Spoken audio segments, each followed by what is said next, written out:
కథ కష్టార్జితం. రచన శివరంజని. గళం కళ్యాణి. కావ్య తల్లిదండ్రులు, నానమ్మ అంతా కలిసిమెలిసి సంతోషంగా ఉంటారు. కావ్య తన స్నేహితురాలి గొలుసు చూసి తనకు కావాలని, రోజూ కాలేజీకి గొలుసు వేసుకొని వెళ్తానని తల్లిదండ్రుల్ని అడగసాగింది. కాలేజీకి బస్సులో ఒంటిమీద బంగారంతో వెళ్ళకూడదు అని తల్లిదండ్రులు ససేమిరా అన్నారు. కావ్యకు గొలుసంటే ఉన్న ఇష్టం చూసి నానమ్మ తన పాత నగతో పుట్టినరోజు కానుకగా కావ్యకు గొలుసు చేయించింది. కావ్య సంతోషానికి హద్దులు లేవు. పుట్టినరోజున చక్కగా తయారయ్యి కొత్త బట్టలు, బంగారు గొలుసు వేసుకొని కాలేజీకి బయలుదేరింది. అదే రోజు కావ్య గొలుసు పోయింది.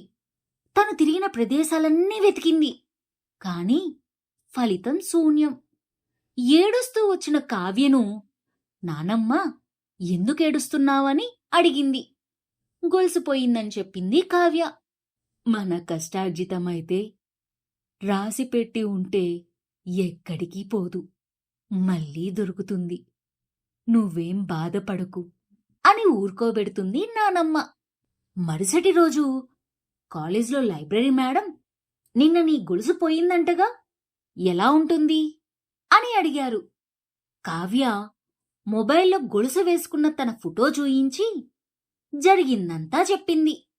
లైబ్రరియన్, బాధపడకు, ఇదిగో నీ గొలుసు నిన్న పుస్తకాల ర్యాక్ దగ్గర దొరికింది. నీదేనా అని నిర్ధారణ కోసం అడిగాను అంతే అన్నది. కావ్య నానమ్మతో, నీ కష్టార్జితం దొరికింది నానమ్మ, ఇక మీదట ఇది నువ్వే వేసుకో. అమ్మా నాన్న అన్నట్టు నాకింకా బంగారం వేసుకునే వయసు రాలేదు అన్నది.